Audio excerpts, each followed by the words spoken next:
So welcome back again. तो देखिए इस सेशन में हम देखेंगे एमसीक्यू या फिर मॉक सेशन आपका 5 एंड जो लास्ट सेशन था दैट इज़ सेशन 4। वहाँ पे भी हमने देखा था equilibrium acids and bases, but वो जो सेशन हमने देखा था वो हमने 9th बेस के क्वेश्चन वहाँ पे देखे थे। यहाँ पे हम देखेंगे थोड़े हायर लेवल के क्वेश्चन जो कि 11th में आपका इक्विलिब्रियम होता है। सो उसी टाइप के क्वेश्चन, बट बिल्कुल बेसिक क्वेश्चन, ऐसे नहीं कि डिटेलड या फिर इन डेप्थ क्वेश्चन हैं, बिल्कुल बेसिक क्वेश्चन एटलीस्ट जो आपको 11-12 से आने चाहिए। नाउ इक्विलिब्रियम को आपने पढ़ना चाहिए। सो एटलीस्ट आप इक्विलिब्रियम को पढ़ के आए होंगे, आई होप सो। एंड आपने एसिड्स बेस तो हर कोई पढ़ेगा क्योंकि ये 9th में आप पढ़ते हो, बट इक्विलिब्रियम थोड़ा अच्छे से पढ़िएगा, थोड़े बेसिक्स, बस आप 11-12 के बेसिक्स पढ़िए। एटलीस्ट आप हर चीज़ पढ़ के आइए, इन डेप्थ नहीं, ऊपर से ही, बट एटलीस्ट हर चीज़। सो इसका पार्ट 2 रहेगा। यहाँ पे हमारे पास जो लेवल होगी क्वेश्चन की वो थोड़ी बहुत अप होगी। Now by applying law of mass section the equilibrium constant K for the reaction। so आपको पता है कि हमारे पास जो इक्विलिब्रियम कांस्टेंट होता है, सिंपली इक्विलिब्रियम कांस्टेंट हमारे पास कैसे निकलता है। जो आपके पास प्रोडक्ट्स होते हैं इनकी कंसंट्रेशन आप क्या करते हो, इनकी कंसंट्रेशन आप लेते हो, इनकी कंसंट्रेशन आप प्रोडक्ट में लेते हो एंड डिवाइड बाय आप क्या करते हो, जो आपके पास जो आपके यहाँ पे रिएक्टेंट हैं इनकी कंसंट्रेशन आप नीचे लिखते हो। ऐसे आपका क्या निकल के आता है, ऐसे आपका इक्विलिब्रियम कांस्टेंट निकल के आता है। सो सिंपली इक्विलिब्रियम कांस्टेंट के फॉर दिस रिएक्शन। देखिए कितना आसान क्वेश्चन, ये तो एटलीस्ट हर एक को आएगा जिसने आज से 10-15 ईयर्स बैक भी क्या पढ़ी होगी केमिस्ट्री, उसको भी ये क्वेश्चन आएगा। कितना इजी क्वेश्चन है। इसी लेवल के क्वेश्चन आपको करने हैं, जो मैं कराऊंगा आपको इसी लेवल के क्वेश्चन आपको खुद से भी लगाने होंगे। सो ऑप्शन बी हमारा यहाँ पे करेक्ट रहेगा। देखिए H3O positive into A negative divide by HA into H2O, ये हमारा इक्विलिब्रियम कांस्टेंट रहेगा इस रिएक्शन के लिए। सो किसी भी रिएक्शन के लिए अगर आप इक्विलिब्रियम कांस्टेंट निकाल रहे हो A+B गिव C+D, सो ऊपर आपका क्या आएगा, ऊपर आपकी concentration of C and D आएगी, डिवाइड बाई नीचे आपकी concentration of A and B आएगी। Next, for which of the following reaction Kp is equal to Kc, हमारे पास Kp किसके बराबर Kc, and we have already seen the relation Kp जो हमारे पास होता है it is Kc into RT raise power delta N। Gas, specially gas के नंबर ऑफ एटम्स या फिर मॉलिक्यूल्स आपको यहाँ पे लगाने होंगे। सो अगर आप देखोगे इस रिएक्शन में जो डेल्टा N आपके पास होगा, डेल्टा N सिंपली क्या होगा, दिस इज 2 माइनस यहाँ पे 4। सो ये बेसिकली यहाँ पे नहीं सेटिस्फाई करेगा Kp इक्वल टू Kc। अगर आप ऑप्शन बी पे आओगे this will be equal to delta N। यहाँ पे हमारे पास देखिए 2 NO हमारे पास इस साइड 2 एंड इस side N2 1 and O2 1, total में कितने बन गए यहाँ पे 2। सो 2 - 2 आपका कितना 0। सो जब आप इस इक्वेशन में Kc is equal to RT में डेल्टा N का वैल्यू 0 लगाओगे, एनीथिंग रेज पावर 0 कितना होता है 1, therefore Kp will be equal to Kc। या फिर ऐसे भी आप याद रखते हो कि अगर हमारे पास delta N number of moles equal to 0 आए, देयरफॉर उस कंडीशन में Kp इक्वल टू Kc होता है। सो ऑप्शन बी के लिए हमारे पास Kp इक्वल टू Kc होगा। Next, Ostwald dilution law is applicable to strong electrolytes, weak electrolytes, non-electrolytes, strong as well as weak electrolytes। Ostwald dilution law जो हम पढ़ते हैं it is related to या फिर applicable to weak electrolytes। Which of the following is not a non-electrolyte? So ये बोल रहा है कि not फिर non-electrolyte, यानी कि इनमें से कौन सा नॉन इलेक्ट्रोलाइट नहीं है। मतलब क्या है इसका, इन शॉर्ट इसका मतलब है कि इनमें से कौन सा यहाँ पे इलेक्ट्रोलाइट है। इसका मतलब क्या है, इनमें से यहाँ पे कौन सा इलेक्ट्रोलाइट है। Acetic acid, glucose, ethanol, urea. So acetic acid अगर आप देखोगे CH3COOH, ये हमारा क्या है इलेक्ट्रोलाइट, यानी कि ऑन पासिंग इलेक्ट्रिसिटी ये CH3CO negative and H positive में ब्रेक डाउन होता है। सो ये हमारे पास क्या है electrolyte. So it is not a non electrolyte, बाकी सभी क्या है यहाँ पे non electrolyte. For the reaction N2 + 3H2 in equilibrium with twice NH3 at 400 Kelvin, Kp इतना। find the value of Kp for the following reaction। Now ये चीज़ें भी मैंने आपको सिखाई हैं कि अगर हमारे पास K होगा या फिर Kc होगा, सो हमारे पास जो नया K है वो कैसे हम निकालेंगे। सो सिंपल सी कंडीशन है, आपको ये याद रखना है कि अगर हमारे पास लेट ओरिजिनल जो इक्विलिब्रियम कांस्टेंट है रिएक्शन के लिए इट इज़ K। अब अगर इस रिएक्शन को हम रिवर्स करते हैं, सो जो नया K डैश हमारे पास होगा वो हमारे पास क्या होगा 1/K। इसी हिसाब से अगर हम रिएक्शन को क्या करेंगे डिवाइड बाई 2, अगर हमने रिएक्शन को डिवाइड बाई 2 किया, जो नया के डैश हमारे पास होगा that will be simply under root of K, इसका के होगा। सो ओरिजिनल रिएक्शन के लिए या फिर इनिशियल रिएक्शन के लिए हमारे पास जो इक्विलिब्रियम कांस्टेंट है इट इज़ के। अब अगर हमने रिवर्स की ये बनेगा 1/k। अगर हमने डिवाइड बाई 2 किया, डिवाइड बाई 2, इस रिएक्शन को डिवाइड बाई 2 किया देन ये बनेगा अंडर रूट के।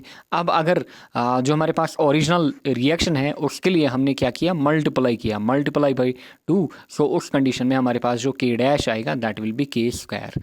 नाउ देखिए जब आप इस क्वेश्चन में देखोगे N2 + 3H2 gives 2NH3, this is basically Haber's process. So यहाँ पे आपका Kp कितना गिवन है 41। Find the value of Kp for the following reaction, बस इतना आपको याद रखना है, बाकी कुछ नहीं। Find the value of Kp for the following reaction. Now अगर आप देखोगे दिस इज N2H2 NH2, देखिए N2H2। सो इसने रिएक्शन को रिवर्स वगैरह नहीं किया है, बस इसने यहाँ पे रिएक्शन को डिवाइड बाई 2 किया है। देखिए N2 को यहाँ पे 1/2, 3 को यहाँ पे 1/2, अच्छा यहाँ पे 2NH3 डिवाइड बाई 2, वो कितना बचेगा NH3। सो बेसिकली ये कौन सा केस है, केस नंबर 2, इसने रिएक्शन को किया है डिवाइड बाई 2। देयरफॉर जब भी डिवाइड बाई 2 होगा हमारा जो के डैश होगा that will be under root K. So हमारा यहाँ पे जो के डैश होगा that will be under root of K P, क्योंकि इसने के पी गिवन रखा है यहाँ पे। सो देयरफॉर या फिर हम लिख सकते हैं यहाँ पे K dash P. So under root K P that will be simply under root 41 and under root 41। देखिए परफेक्ट स्क्वायर हमारे पास 36 होता है दैट इज 6। अच्छा परफेक्ट स्क्वायर 49 का हमारे पास 7, 41 will be between 6 and 7। Therefore easily आप ऑप्शन यहाँ पे एलिमिनेट करते। सो 6.4 अंडर रूट 41 अगर आपको पता नहीं है 6.4 के बराबर होगा। So option A. नेक्स्ट देखिए K1 and K2 are equilibrium constant for the reaction 1 and 2। देखिए जो रिएक्शन 1 है इसके लिए जो इक्विलिब्रियम कांस्टेंट है इट इज़ K1। अब रिएक्शन 2 पे गौर फरमाइए, इसके लिए जो हमारे पास इक्विलिब्रियम कांस्टेंट है इट इज़ K2।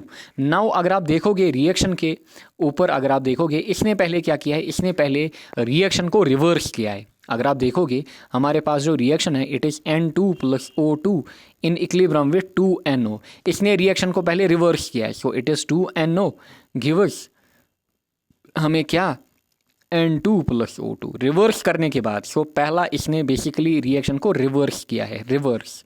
दूसरा रिवर्स करने के बाद इसने रिएक्शन को डिवाइड बाई 2 भी किया है।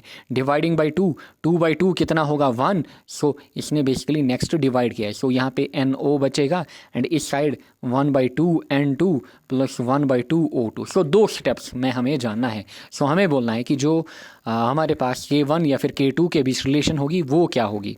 सो देखते हैं हम। सो पहले इसने क्या किया, हमारे पास इस रिएक्शन के लिए जो इक्विलिब्रियम कांस्टेंट था दैट वाज K1। नाउ अब जो हमारा नया K2 है जो हमें बेसिकली निकालना है, हमें बोलना है कि नया K2 कितना है। जब इसने रिवर्स किया उस कंडीशन में, रिवर्स की कंडीशन में K2 कितना होगा, जब भी हम रिवर्स करते हैं हमारा जो K डैश होता है that is 1/K। So original के मुकाबले में ये होगा जो K2 होगा it will be 1/K1। Now dividing by 2, dividing by 2 के का मतलब क्या होता है हमारे पास कि हमारा रूट चढ़ेगा। So therefore it will be 1/K1 का अंडर रूट, 1/K1 का अंडर रूट यहाँ पे चढ़ेगा। नाउ अगर आप ऑप्शन पे जाओगे K2 हमारा होगा अंडर रूट 1/K1। नाउ अगर आप ऑप्शन पे जाओगे ऐसा कोई भी ऑप्शन आपका नहीं है। सो देखिए K2 के टर्म्स में आपको यहाँ पे गिवन नहीं है, K2 के टर्म्स में आपको गिवन नहीं है, आपको K1 के टर्म्स में वैल्यू गिवन है। सो इसका रूट हटाइए रूट।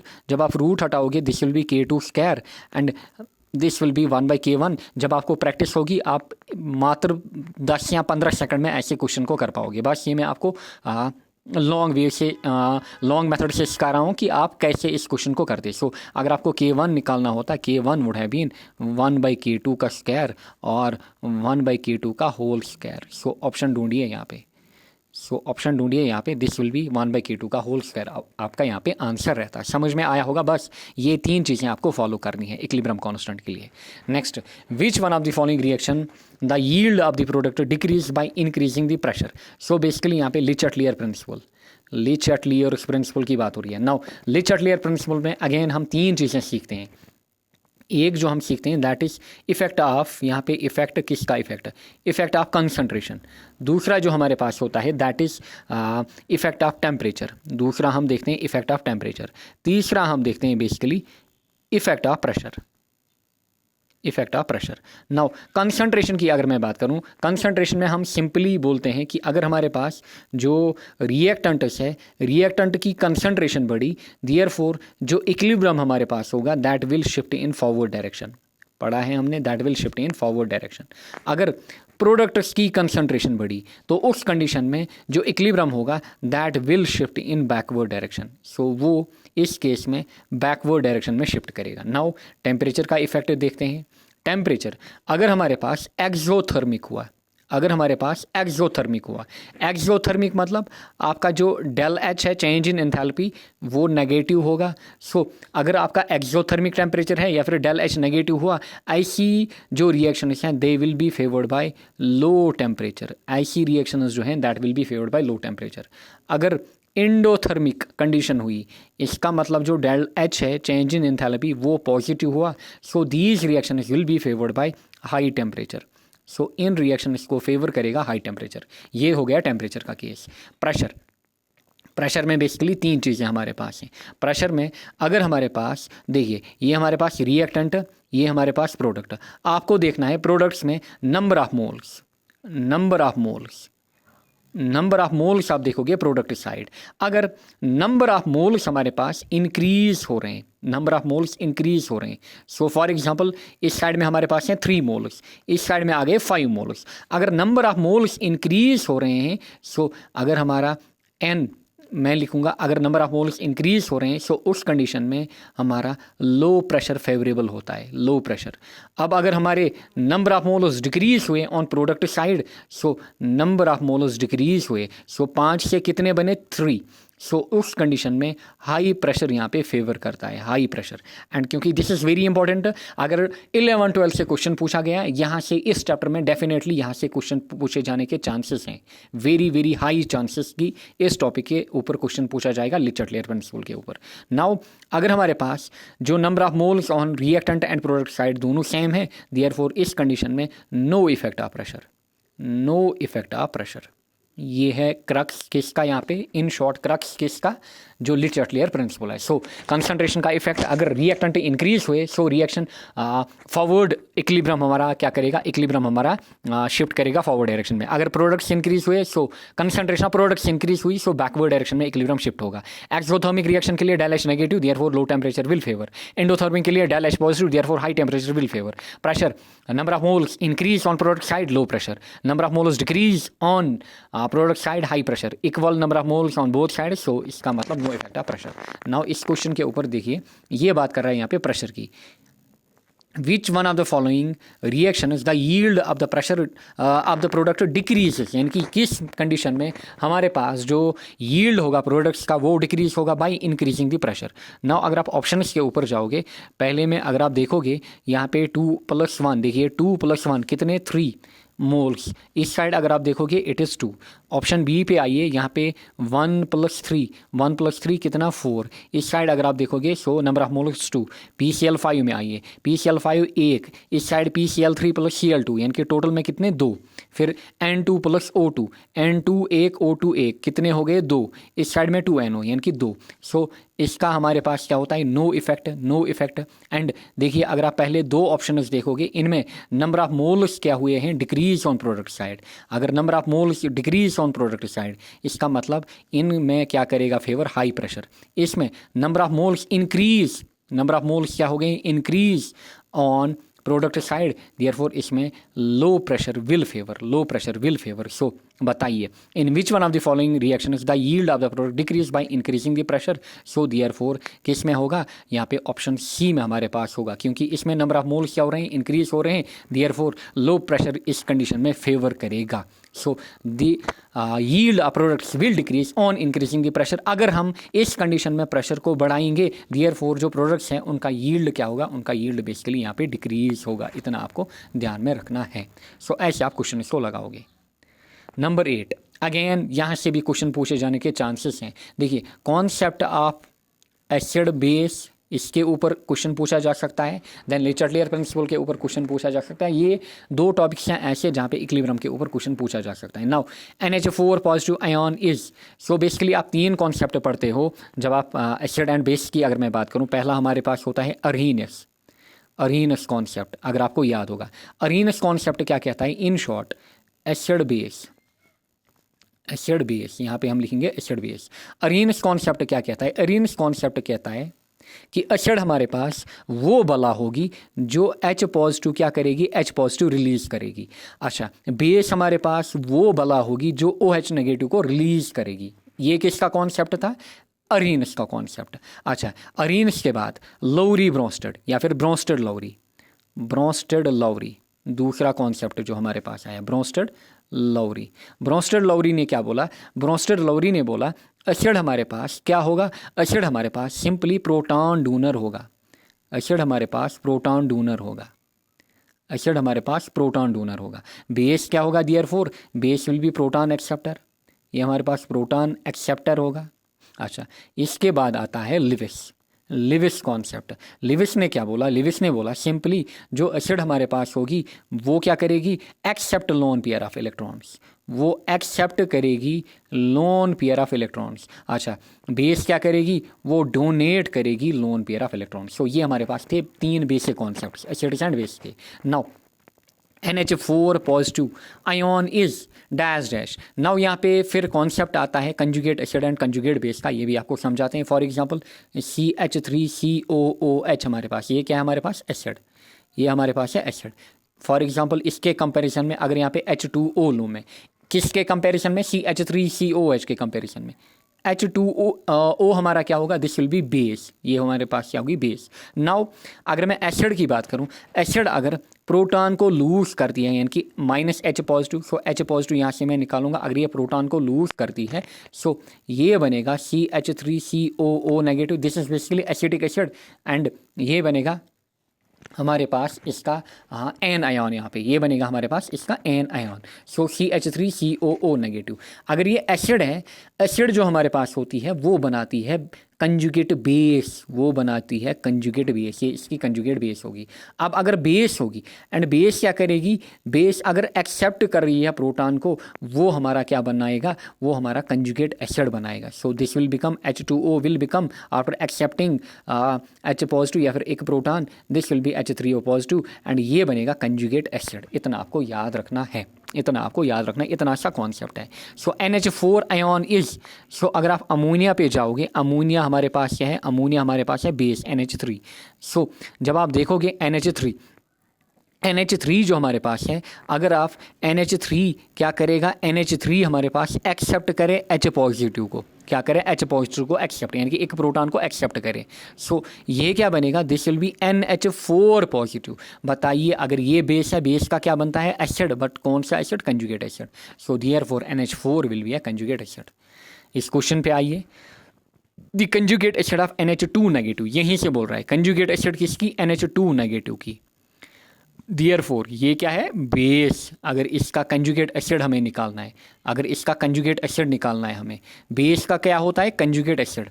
सो अगर आप देखोगे यहाँ पे NH2 नेगेटिव। अच्छा, कंजुगेट एसिड कैसे निकलता है, बेस क्या करती है, एक्सेप्ट करती है प्रोटॉन को, देयरफॉर NH2 नेगेटिव में जब आप H पॉजिटिव डालोगे this will B NH3। So NH3 आपका यहाँ पे करेक्ट ऑप्शन रहेगा। समझ में आया होगा कैसे आप कंजुगेट एसिड कंजुगेट बेस के साथ खेलते हो, बस इतना सा काम आपको करना है।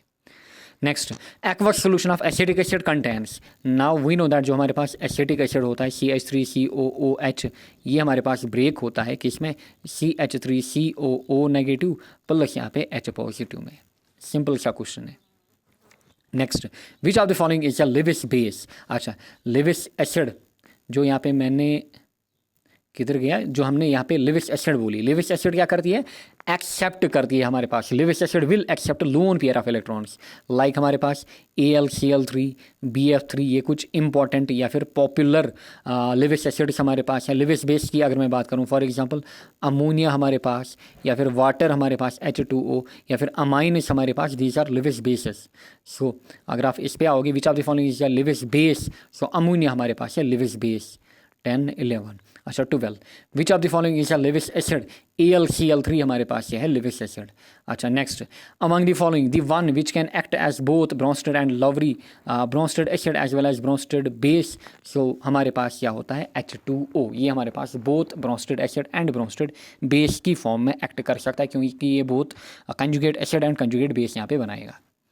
Next, which one of the following pairs constitute है बफर, बफर हमारा किस पियर में आपको दिख रहा है, सो इट इज़ हमारा HNO2 एंड NaNO2, ये हमारे पास है, ये हमारे पास है बेसिकली एसिडिक बफर, सो ये हमारा है एसिडिक बफर यहाँ पे।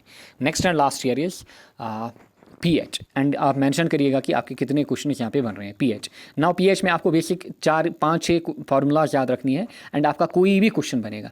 पहली फार्मूला हर एक को पता होगी, pH जो हमारे पास होता है it is -log10 H positive ion की कंसंट्रेशन, पहली फार्मूला। pH हमारे पास होता है -log10 H पॉजिटिव आयन की कंसंट्रेशन। अगर हम POH निकालें, POH हमारा कितना होता है -log10 OH नेगेटिव आयन की कंसंट्रेशन। फिर अगर हम इनका समीशन लें pH प्लस POH, ये हमारा कितना होता है 14, ये हमारा कितना होता है 14। अच्छा, अगर हमारे पास pH गिवन है एंड हमें क्या निकालना है H positive ion concentration, this is formula number 5। H positive ion concentration हमारे पास होती है 10, this is formula number 4, this is 4। So H positive ion concentration हमारे पास होती है 10 to the power minus pH। इसी हिसाब से 5 जो हमारे पास OH नेगेटिव आयन कंसंट्रेशन जो होती है it is 10 to the power minus POH। अच्छा, छठी फार्मूला, दिस इज़ 4, 5, 6। अच्छा, इट इज़ अगर हमारे पास H पॉजिटिव की कंसंट्रेशन भी पता है, OH नेगेटिव की निकालनी है या फिर दोनों में से एक की निकालनी है, this is equal to 10 to the power -14। सो ये बेसिक 6 फार्मूलाज आपको याद रखने हैं। कोई भी कंपाउंड का या फिर किसी भी फार्मूला का या फिर किसी भी क्वेश्चन का pH निकालने के लिए आपको ये 6 फार्मूलाज आनी चाहिए जो कि हमारे पास बेसिक क्वेश्चन होते हैं। फॉर एग्जाम्पल इस क्वेश्चन पे आइए, अगेन बेसिक सा क्वेश्चन है, इस टाइप का क्वेश्चन भी आपके एग्जाम में दिख सकता है। The OH negative ion concentration in a solution is 1 mole per litre, the pH of the solution is. So आपको क्या गिवन है OH नेगेटिव आयन कंसंट्रेशन, आपको निकालना है pH, आपको pH निकालना है। नाउ pH निकालने के लिए आपके पास ये फार्मूला है, बट इसको कहाँ से लाओगे, आपको H पॉजिटिव आयन कंसंट्रेशन चाहिए पहले। देयरफॉर इस फार्मूला का आप यूज़ करोगे, फार्मूला नंबर 6 एंड 1 का आप यूज़ करोगे। ध्यान दीजिए, हमारे पास H positive ion concentration into OH negative ion, कोई कैलकुलेटर इसमें आपका नहीं लगेगा। OH नेगेटिव आयन आपका किसके बराबर, 10 टू द पावर -14 के बराबर। And this formula is valid at 25 degree Celsius. ये भी ऑब्जेक्टिव आपसे पूछा जा सकता है। OH नेगेटिव आयन की कंसंट्रेशन कितनी, 1। अच्छा, यहाँ पे H पॉजिटिव आयन की कंसंट्रेशन हमें निकालनी है, OH नेगेटिव की इसने गिवन रखी है 1, so this is equal 10 to the power -14। So H positive कितना निकला, जब आप 1 को नीचे लाओगे so 10 to the power -14 divide by 1, ये 10 टू द पावर -14 ही होगा। सो आपने निकाला 10 टू द पावर -14। आप pH निकालिए, pH हमारे पास क्या होगा -log10 यहाँ पे H पॉजिटिव आयन की concentration, so it is minus यहाँ पे log10 10 to the power -14, so 10 to the power -14 होगा कितना, -14, minus and minus will be plus, this will be +14 हमारा। देयरफॉर जो pH हमारा होगा दैट विल बी 14। यहाँ पे समझ में आया होगा। सो ये थे कुछ बेसिक से क्वेश्चन, 15 क्वेश्चन एंड आपको आइडिया मिल गया होगा कि इक्विलिब्रियम में आपसे किस लेवल तक एग्जामिनर क्वेश्चन पूछ सकते हैं। And these are very basic question, ऐसा नहीं कि नीट लेवल के, हाई लेवल के कॉन्सेप्ट्स हैं, these are basic level of question जो कि आपको आने चाहिए 11th-12th में। सो मिलेंगे हम नेक्स्ट सेशन में, एंड नेक्स्ट सेशन में हम लाएंगे, मे बी एक ही सेशन में हो जाएगा, दैट विल बी आपकी केमिकल बॉन्डिंग। एंड ऑलरेडी मैंने आपको बोला है कि जो चैप्टर 9th-10th में भी है एंड 11th-12th में उसका थोड़ा सा लिंक है, उसके हम 2 सेशंस लाएंगे, 9th-10th वाला भी एंड 11th-12th वाला भी। जैसे एसिड एंड बेसिस हम 10th में भी पढ़ते हैं एंड इक्विलिब्रियम में ये चीज़ें आल्सो हम पढ़ते हैं। देयरफॉर इसके 2 यहाँ पे सेट्स मैंने लाए या फिर 2 सेशंस लाए ताकि आपको लेवल पता चले कि आपका जो पेपर है उसमें एग्जामिनर किस हार्ड लेवल तक जा सकता है। एंड ये जो क्वेश्चन आपको मैं दिखा रहा हूँ, अगर पेपर हार्ड आया इसी लेवल के क्वेश्चन आएंगे। सो जो बेसिक लेवल है वो भी मैं आपको दिखा रहा हूँ 9th-10th, जैसे लास्ट सेशन जो था या फिर प्रीवियस सेशन, वहाँ पे जो क्वेश्चन थे दे वर बिल्कुल basic 9th-10th question. So I hope आपको आइडिया मिल गया होगा। एंड आपको इस लेवल की प्रिपरेशन करनी होगी अगर आपको इस एग्ज़ाम में सिलेक्शन चाहिए। Thank you all.